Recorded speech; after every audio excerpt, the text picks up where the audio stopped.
سلامتی اللہ کی ماننے والوں پر بچپن سے سن رہے ہیں کہ ایک بڑی مثال ہے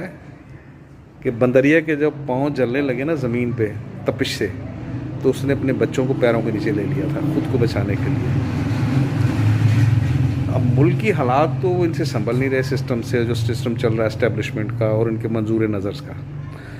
اب عوام بری طرح خلاف ہے مہنگائی کے اور سسٹم کے، کیونکہ اڑوس پڑوس کے ملکوں میں کہیں مہنگائی نہیں ہے، دنیا میں کہیں اس طرح نہیں ہے جو اس ملک میں ہے۔ تو پہلے انہوں نے مولانا فضل الرحمان کو چابی دی، اچھا اس کے بعد انہوں نے چابی دی نون لیگ کو، چابی دی اور اس کا خواب دکھا دیا آزاد کشمیر کا،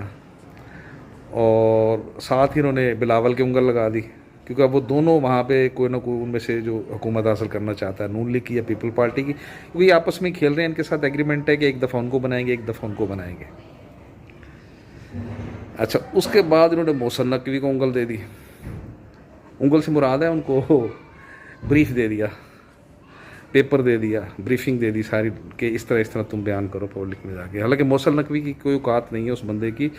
وہ کونسلر کا الیکشن بھی نہیں جیت سکتا، اس کی کوئی ریپیوٹ نہیں ہے، کچھ نہیں ہے، ایک غریب سا عام سا صحافی تھا اور اس وقت ارب پتی ہے، کھرب پتی ہے۔ اتنی جلدی کوئی بھی نہیں شارٹ کٹ بنتا، یاد رکھیں حرام کی کمائی 2 نمبر کمائی وہ اوپر پہنچاتی ہے سرمایہ دار،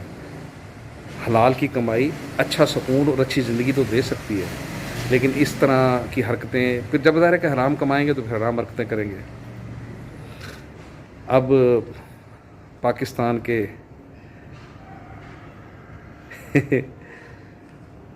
اسٹیبلشمنٹ کا نمائندہ بھی آ گیا میدان میں، کیا نام ہے ان کا، اللہ بخشے، چودھری صاحب، چودھری احمد شریف صاحب لیفٹیننٹ جنرل، انہوں نے بھی بیان داغ دیا۔ یہ نہیں، یہ بیان دہا کہ انہوں نے اپنے سر میں کلاڑی ماری ہے،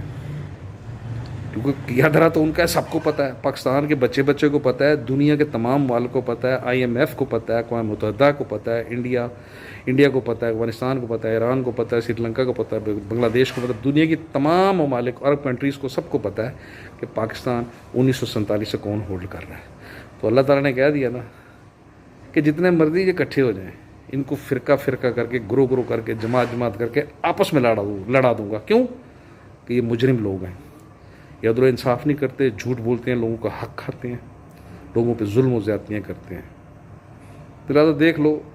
رب سے سچا تو کوئی نہیں ہے نا، لہذا اس کی کتاب پڑھیں، اللہ کی کتاب پڑھیں، اپنی اصلاح کریں، جو چاہتا ہے نا وہ بچ جائے اس دنیا کے ظلم و ستم سے اور آخرت کے ظلم و ستم سے، تو وہ اللہ کی کتاب کو پڑھے اور اپنی برائیاں دیکھے اور اس کو دور کرے۔ یاد رکھیں ہر شخص کی کرتوت لکھے ہوئے اس کے اندر اس قرآن مجید میں کہ وہ کر کیا رہا ہے، لہذا بچیں۔